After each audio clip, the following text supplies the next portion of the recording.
Shalom semua. Pada Voice of Pentecost kali ini, kita akan membahas tentang integritas ilahi versus integritas duniawi.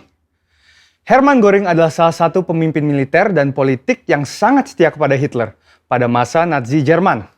Kesetiaannya sangat besar sehingga apapun yang Hitler perintahkan, ia kerjakan. Dan apa yang Hitler percayai, ia pun percayai. Termasuk dalam kebenciannya kepada orang Yahudi. Secara standar dunia, Göring bisa dikatakan berintegritas karena ia buktikan loyalitasnya pada Hitler, termasuk dalam melakukan kekejaman. Namun, apakah itu integritas yang dimaksud juga oleh Allah? Menurut Kamus Besar Bahasa Indonesia, definisi kata integritas adalah mutu, sifat, atau keadaan yang menunjukkan kesatuan yang utuh sehingga memiliki potensi dan kemampuan yang memancarkan kewibawaan. Sedangkan, menurut Oxford Online Dictionaries, integritas adalah kualitas kejujuran dan memiliki prinsip moral yang kuat, keadaan yang utuh, dan tidak terbagi. Tapi bagaimana di mata Allah? Menurut Kamus Teologi Westminster, integritas adalah sebuah istilah teologis untuk menunjukkan kemurnian dan kejujuran sebagaimana manusia diciptakan dalam gambar dan rupa Allah.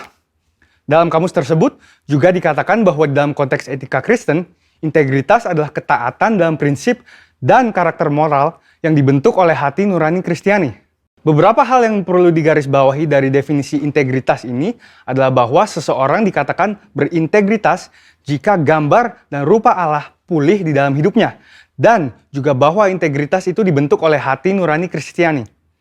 Hati nurani Kristiani adalah suatu kesadaran moral yang bersumber dari Allah sendiri. Dengan demikian, kita harus terus melekat kepada Allah agar moral ilahi juga tertransfer ke dalam hidup kita. Sebab di luar aku, kamu tidak dapat berbuat apa-apa. Kata gambar sendiri di dalam bahasa Inggris disebut sebagai image, yaitu kata yang berasal dari akar kata bahasa Latin imago, yang berkaitan dengan kata imitate atau tiru. Kata tiru memiliki implikasi menjadi serupa. Dari pengertian ini, kita mengerti bahwa manusia yang berintegritas adalah manusia yang memiliki keserupaan dalam pikiran, perasaan, kehendak, karakter, sifat, sikap, dan moral dengan kualitas seperti Allah.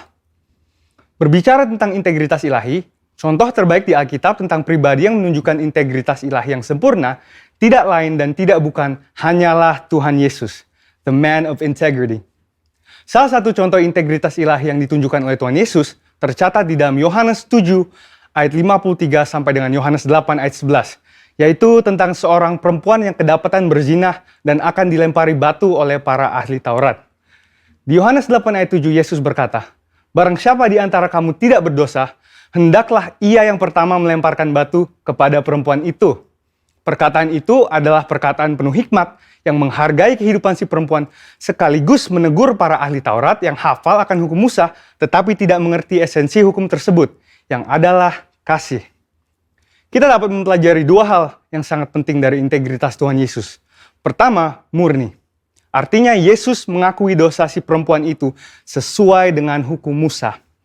Yesus tidak membela dosa perempuan itu dengan mengatakan ia tidak bersalah, sebab jelas ia bersalah. Ada kemurnian hati nurani Yesus yang sama dengan hukum Allah yang tidak terkontaminasi dengan apapun juga. Kedua, jujur. Artinya, kualitas dalam mempraktekkan kemurnian hukum Allah dengan karakter Allah. Hukum Allah jelas menyatakan upah dosa adalah maut. Namun, karakter Allah adalah kasih. Karenanya, Tuhan Yesus mampu mengampuni kesalahan perempuan itu. Pengampunan itu pun mengalir sehingga perempuan itu dipulihkan. Pengampunan yang Yesus berikan bahkan sampai mengorbankan dirinya di atas kayu salib. Bagi perempuan itu dan bagi kita semua. Inilah karakter ilahi, yaitu kasih. Sehingga dapat disimpulkan, integritas ilahi adalah kemurnian sesuai dengan firman Allah dan kejujuran dalam mempraktekannya yang disertai dengan karakter ilahi. Di sini jelas bahwa integritas ilahi lebih tinggi daripada integritas duniawi dari sisi sumber acuan moral dan keseluruhan cakupan prakteknya dalam kehidupan. Integritas ilahi hanya dimungkinkan untuk dihidupi apabila kita senantiasa bersekutu dan mengenal Allah secara pribadi.